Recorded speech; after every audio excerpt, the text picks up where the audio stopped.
Welcome everyone, my name is Faulkner. I'm the online event coordinator for Staff Development for Educators, and I'd like to thank you for joining us today for Making the Most of Your Math Minutes, grades 1 through 5 with Kristin and Hilty. Before we start, there are a few things you should know. To allow for Kristin to be heard clearly, attendee microphones are muted. We do invite you to use the questions text box on your screen throughout the webinar to submit any questions for our Q&A period at the end. Any audio or video problems you might experience during the presentation can usually be solved by closing any other programs or applications you might have open on your computer. The session is being recorded, and you should receive a link to the archive within 48 hours. And finally, at the end of today's presentation, you will see a short survey. By completing that survey, you do assist us in providing future complimentary webinars. For those who might not know us, Staff Development for Educators provides professional development for pre-K through 12 educators through on-site PD, PD events, web-based PD, and PD resources. We empower educators with research-based, innovative, and rigorous PD that's practical, motivating, and fun. We're pleased to have SDE's own Kristin Hilty joining us today.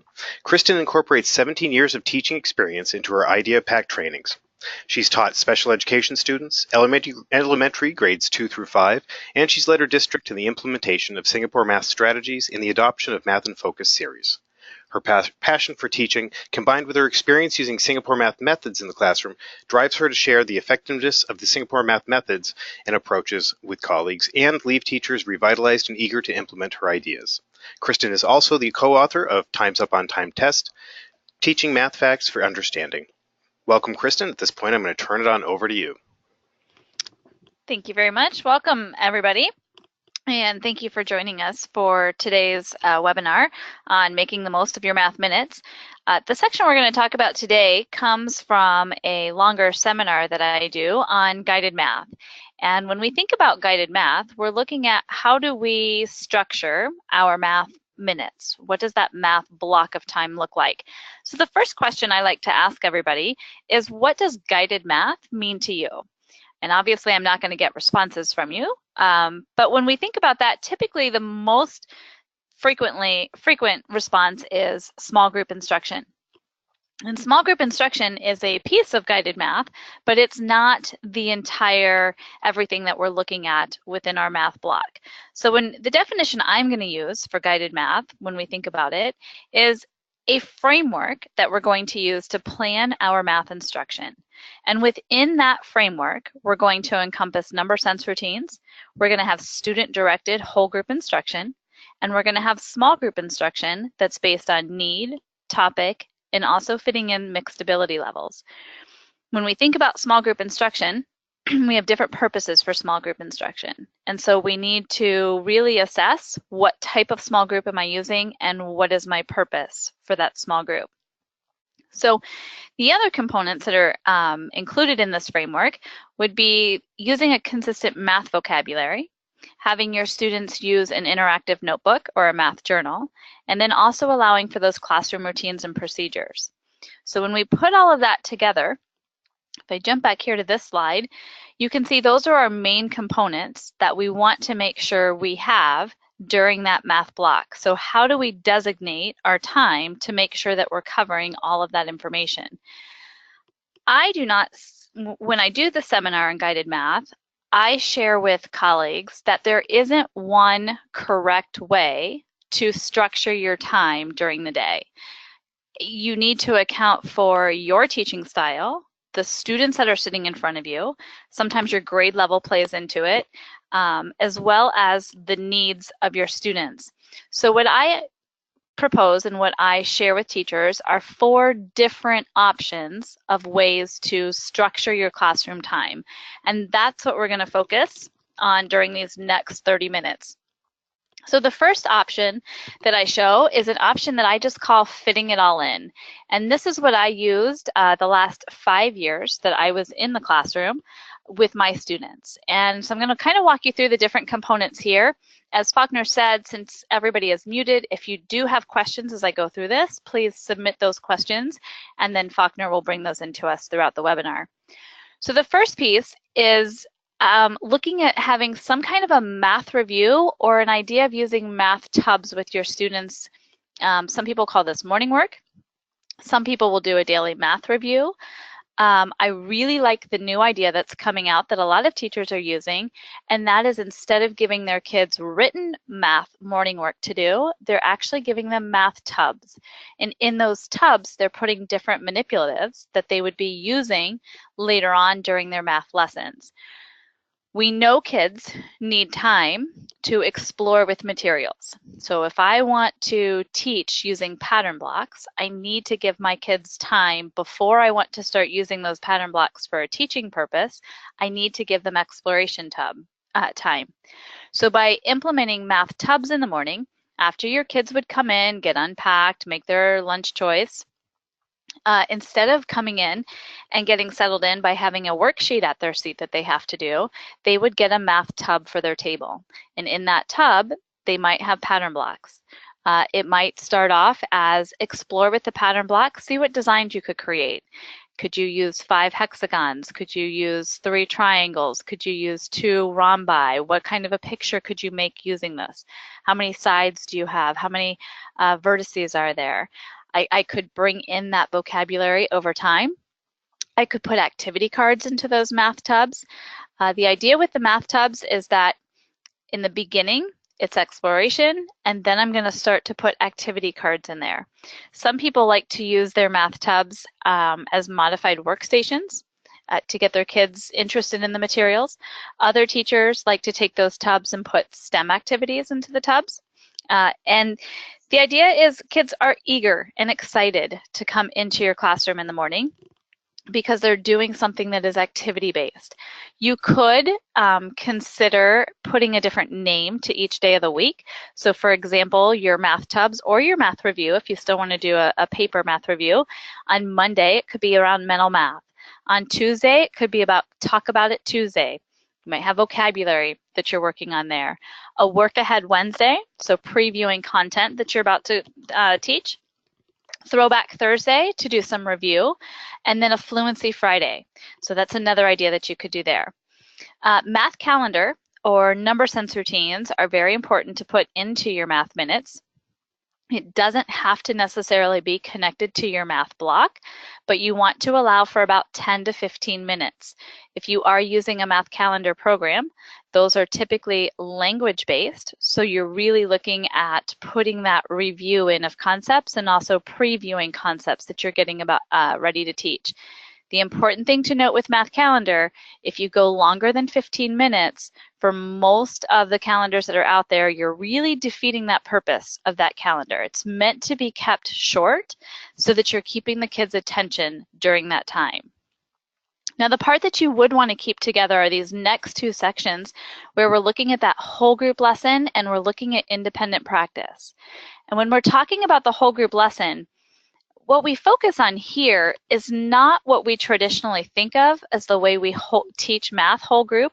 Typically, we think of whole group instruction where the teacher it's a teacher-directed lesson where I'm standing in front of the room and I'm guiding you through a strategy that we're doing.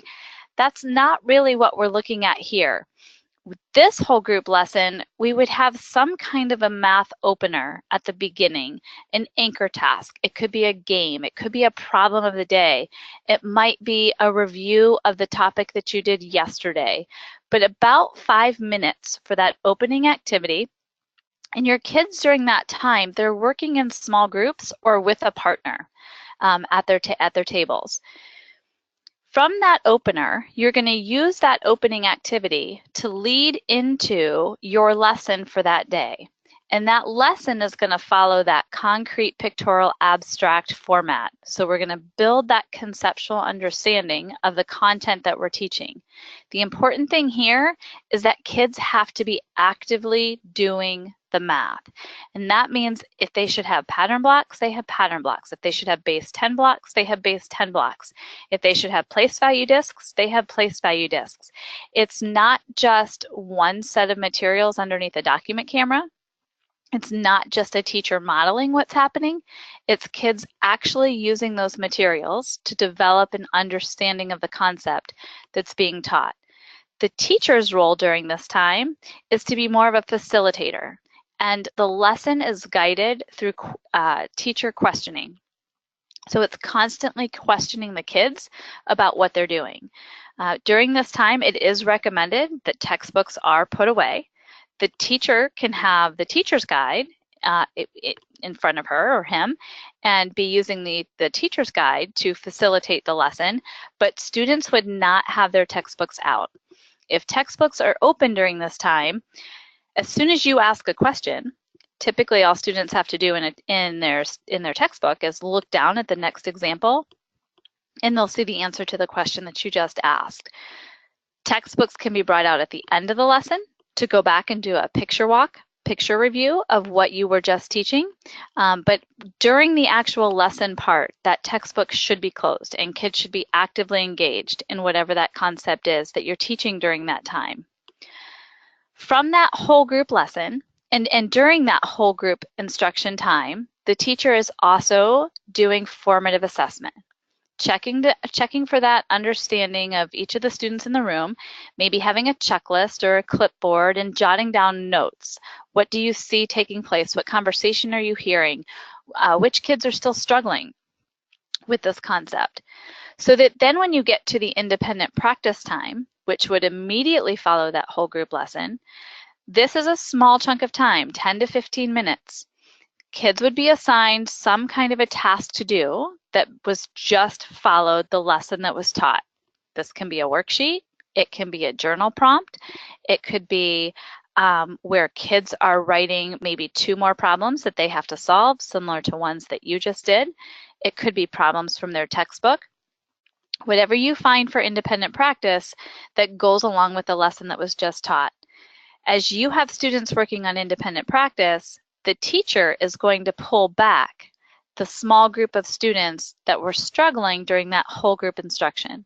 So as you're collecting that formative assessment information, you're really looking to see who are those 5, 6, 7 kids that I need to pull back to my table and reinforce this concept with during that independent practice time. So that is a fluid group, and that type of a small group is based on the content that I'm teaching that day. So those kids are coming back to my table because they need extra support with the content that I'm currently teaching. As I said, those 2 blocks of time you really want to keep together. The whole group instruction, the independent practice, those should be back to back. The last piece that's in here are math stations. Math stations, again, can be separate from your math block. They don't have to be connected. It doesn't have to come right after that independent practice. Some people will put their math stations as the last 15 minutes of the day.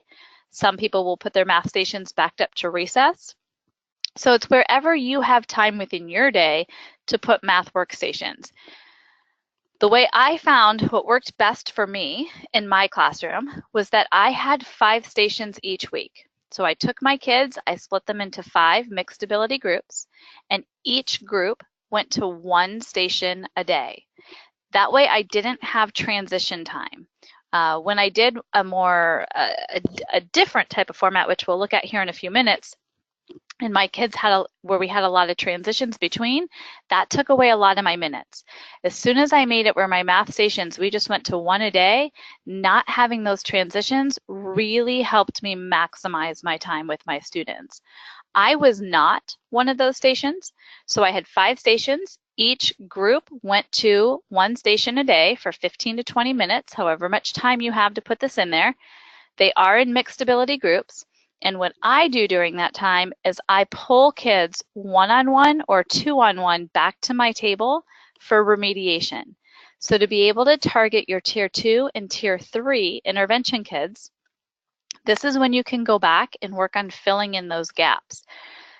When they come back to your table, you have to be ready to go with a lesson at that time, so that if I have a child who has to go back and is working on one-to-one correspondence, as soon as they come back to my table, we're immediately going to hit the ground running doing an activity on one-to-one correspondence. Typically, I try to keep them with me for about 10 minutes, so that way they still get to go back to their workstation. Math workstations, that is their favorite time of day. My students used to get pretty upset if we didn't get our math workstations in that day. And so that's why I didn't keep them for the full 15 to 20 minutes. I would keep them for about half the time, and then that way they still had time to go back to their math workstation. I kept documentation similar to the way I kept documentation for guided reading groups. I would jot down the kids who came back to my table, the amount of time I worked with them. I listed the activity we did, and then I took anecdotal notes on how they did on that activity. And I just kept that at a binder back at my table that I would have for reference. The other piece you can have your kids do at the end of math workstations is have them do some kind of a reflection or an exit ticket. And for me, as I said, that was sort of the option that I used pretty much the last 5 years that I was in the classroom, and it was something that worked very well. As I travel across the country and I work with teachers on planning their math minutes, this is an option that they really like. Again, it allows for all of those different components of that math block to be built in here. Another option is this is for the teacher who really likes to give their students choice. And this one here you can see is some kind of a menu. It doesn't have to look exactly like this. There are a lot of menu options out there that you can find. Some will look like a tic-tac-toe board. Others might look like another type of a grid. This menu here is all built around circles. So there's 4 different circles that you can see on here. And so with this one, the teacher would do a mini lesson. And from that whole group mini lesson, the kids are going to break off and they're going to start with, they have an independent practice assignment. Then there are 3 other circles. It wouldn't necessarily have to be math, facts, problem solving, and games. You could title those circles whatever you wanted to. The idea here is for independent practice, there is an assignment listed ahead of time for each day. So this is on a 4-day rotation. So you have Monday, Tuesday, Wednesday, Thursday. They have to complete their independent practice assignment. They would shade in that part of the circle that they did that day. And then kids have choice to do one activity from each of those other 3 circles, and they color it in after they finish it. Off to the side, you see an extra mile. And that extra mile is for students who finish all 4 of their activities for that day early. Then they can choose one of those extra mile activities that they can complete. There's 4 there's 4 parts to each circle. The 5th part of the 5th day in the week could be a whole group day. It could be a math workstation day.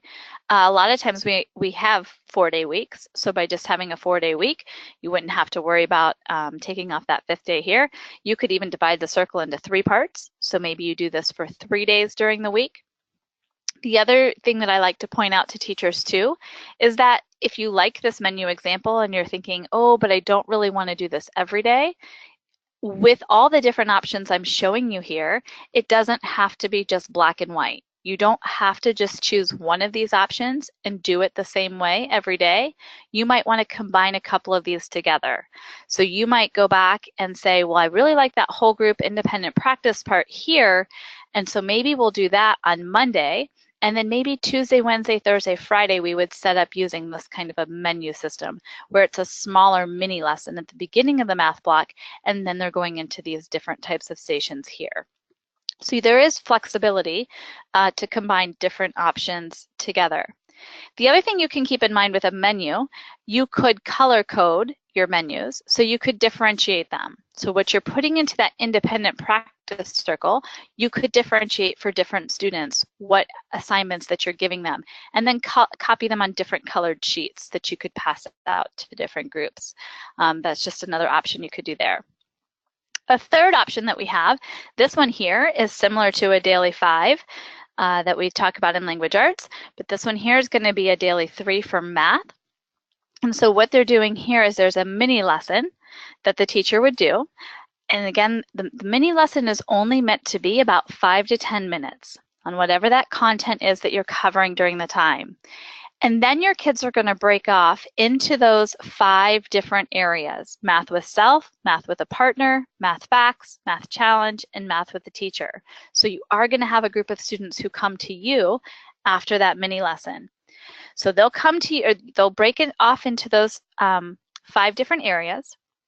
And then after that first rotation, you're going to bring everybody back together again, and you're going to continue, and you're going to do a second part of that lesson as a mini lesson.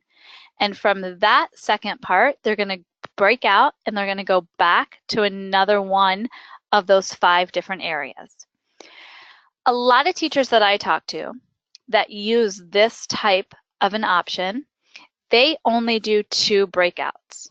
You can do 3 breakouts if you have the amount of minutes that allows for that. So if you have a 3rd breakout, you would bring your kids back again for another mini lesson, and then they would break again back out to a 3rd one of those 5 areas. The amount of your mini lessons, as I said, that can vary. You could do 2 breakouts, you could do 3 breakouts, that's up to you. And then again, bringing your kids back together as a whole class at the end to share what they were doing that day, to have a debrief. They could do an exit card, something along those lines. Now, the 4th option that I have in here, this is the one that when most people hear guided math, this is the most traditional way. This is what a lot of people think about, and it is just your basic rotation system here. So you could start this off again with a mini lesson with your whole class, and then from that whole class mini lesson, then they're going to break up into these 4 different groups. A lot of people who do these rotations will do these based on ability level. Some will do them on mixed ability level. So there are different options here how you can run these rotations. What I have found, I did use this option in my classroom for a couple years. The frustrating part for me when I used a rotation such as this was time was a factor. If I had 15 minutes per group, with some of my groups, I might just be getting into some great questioning with my kids and the timer would go off and we'd have to rotate. Some groups didn't need the 15 minutes that I had at my table. The other piece that I didn't care for is I had my kids by like ability doing this. And what usually happens with your low group when you have them by likability is there's not a whole lot of differentiation going on in your conversation. So if we're looking for multiple strategies or different ways of thinking, sometimes that's very difficult to do if you have a group of just lower level students sitting in front of you. Whereas if you do it in mixed ability, then you can have the peaks and valleys in your conversation and you can have the students learning from each other, which we do know is extremely important. So just different things to keep in mind with this. As I have taught, as I reflect back on my own teaching practices, thinking about using this rotation example, one of the mistakes I believe I made was I always, when I had them by likability, I always started with my low group at my teacher station first. The way I like to phrase this to teachers now is if you think about the first time you teach something, is it the best way you're going to teach it? Or if you think about it, by the time I got to my 3rd group with teaching it, I really knew what to expect. I knew what were going to be those roadblocks that kids were going to run into, or what those pain points were going to be, or some of the misconceptions my kids were going to make. So what I did was I put my poor low kids, they always came to me first. I would, when I use this as an example now, I say if you are going to do this by likability, then think about having your low kids actually start in this picture. It says math journal. Have them start at that station. That way they're going to come to you at your 3rd rotation. That's going to be your 3rd time teaching that content. You're going to be much more confident with it. You're going to be ready for them when they come back to that table. And some of the misconceptions they're going to bring with them. I would still start with your high kids. If you are doing it by likability, start your high kids at that practice, the independent practice part, so that your high kids come to you last.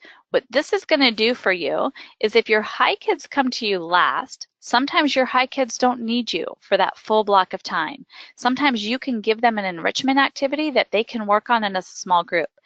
That will then free you up to be able to go over to that independent practice table and be able to continue to work with that lower level group of students over there if they're still struggling on that concept. And it would give you some more minutes that you would be able to continue to work with them. So just some different things to keep in mind. It does say math journal and math games on here. You obviously could make those two stations whatever you'd like to make them. You could have a technology station, you could have a fluency station. You could put different activities in there for kids to do as well. The idea is finding, as I said at the very beginning today, the idea is finding what is going to work best for you, what's going to work best for the group of students you have sitting in front of you. And keep in mind, you can switch this up. If you like this option 4, but you're like, oh, I wish I had time with all my kids together, you could go back to where I showed you in option 1, and you could put the whole group in independent practice. Maybe you do that longer whole group day on Monday. And then maybe on Tuesday, you do something like option 4. Then maybe on Wednesday, you go back and do a whole group day. And on Thursday, you do a rotation day. I do find for teachers who have a smaller amount of time, teachers who only have 45 minutes or less for math, they do like that kind of an option, rotating it on an every other day type basis, where they have a whole group day and then they have a rotation day. So do keep in mind, you do have options. There are different ways that it can be done. The important thing is that we're really maximizing them. Our minutes with our students, and we are being consistent with our vocabulary. We're developing that conceptual understanding, and we're having our kids active during math. I can't stress the importance of the kids have to be doing the math during our math time. So with all that being said, let me just show you a couple pictures here, different ways that you can organize this in your classroom. Some teachers like to use a pocket chart to show what their different stations might be. Over on the left-hand side, you see this was a first grade teacher who had a math workshop, and she had 4 different teams, and then those teams were assigned to 2 stations a day that they went to, so the kids could see their 2 stations that they went to. Up across the top, that top picture that you see blue and you see those paw prints, that's from my classroom, and you can see I had stations 1 through 5, and I had those laminated. And I just used dry erase marker to put the title of the activity that they were doing at that station. And then underneath there, each of my students had an individual paw print that had their student number on it. And I just put their paw print under which station they were going to for the day. And that made it easy for me to be able to change those groups up too, so that they weren't staying with the same group of kids all the time, keeping those groups fluid. Thinking of how you can store your math materials, I just have some pictures from some teachers' classrooms on how they store some of their games. This was obviously not my classroom because it's way too neat. This is a good friend of mine. Everything in her room is nice and neat and lined up looking just like that. So it's all color-coded. This is a picture of those good morning tubs that I was talking about at the very beginning of the presentation. This is an example of what one of the tubs might look like that the students would get as they come in the morning. This actually is my classroom. You can see it's messier than that first picture I showed you. And those are my 5 math toolkits. And inside those toolkits, this is what it looks like before school starts. After school starts, it's going to look something more like that, where it's not nearly as organized. But you can see I keep their math manipulatives in their toolkits. And these toolkits get taken out to the tables during math every day. This way, I don't have to pass materials out. So I keep enough materials in here for groups of 4 students to work with. We add into this toolkit as I introduce new manipulatives throughout the school year. These are the manipulatives that I start with before school starts, and then we continue to add to this as the year goes on. Another teacher, she keeps her games on using a shoe rack, and so she just has them in Ziploc baggies, and then the kids can come over and get the task cards. Showing how to store supplies at tables when you have kids set up in tables like that. I love this picture here because you can see this is in a primary classroom, and you see those bowls where they can scoop the manipulatives into the bowls up there at the top. But my favorite thing about this picture is not only all the different manipulatives, but that the lids are off. You can see that the kids, they have access to those materials. The lids are not on there. This picture here I like because you can see it's easily identifiable to the kids what the manipulatives are in there. There's another way to store games. And then this teacher was very organized as well with storing her materials. So with that, hopefully you've submitted questions to Faulkner if you've had any. This was very, very fast, and I'm going to let Faulkner I'm going to turn this back over to him, and he'll sort of share with you some of the events that we have that would highlight this information a little bit more for you and go into more detail. Thanks, Kristin. I'm just going to take a minute and give anybody a chance to submit any questions they might have, if any did come up. And in the meantime, to thank everybody for being with us today, we'd like to offer you a 10% discount off SD professional development events or on-site training by using the promo code WebBrief before November 11th, 2017. You might be interested in saving 10% and joining us at an SD event such as Kristin's 2-day guided math seminar with multiple locations over the next few months, including Arizona, Ohio, North Carolina, and more. Or you could join Kristin and fellow math guru Eliza Thomas in Dallas, December 7th through 8th for our 2-day workshop, Step-by-Step Guided Math. And of course, if you can't make it to a seminar or conference, SD is always ready to customize training to meet the unique needs of your school or district. And for more information about PD events, training, or PD resources, call 877-388-2054 or visit sde.com. And I also just chatted out the web address for our upcoming events page on sde.com, where you can take a look and see if there's an event coming close to your location in the next few months. And we do ask that you follow us on social media, Facebook, Twitter, and Pinterest with the username SD for Educators with the number 4. And on LinkedIn, you can search for Staff Development for Educators. And it looks like, Kristin, you answered any questions that they might have had ahead of time. Perfect. I just want to remind everybody that the archive of this presentation should be available, barring any technical difficulties, within 48 hours. I'd like to thank Kristin for joining us today, and I hope everybody enjoyed today's presentation and that everybody has a great rest of the day and week. Thanks, everybody. Bye-bye.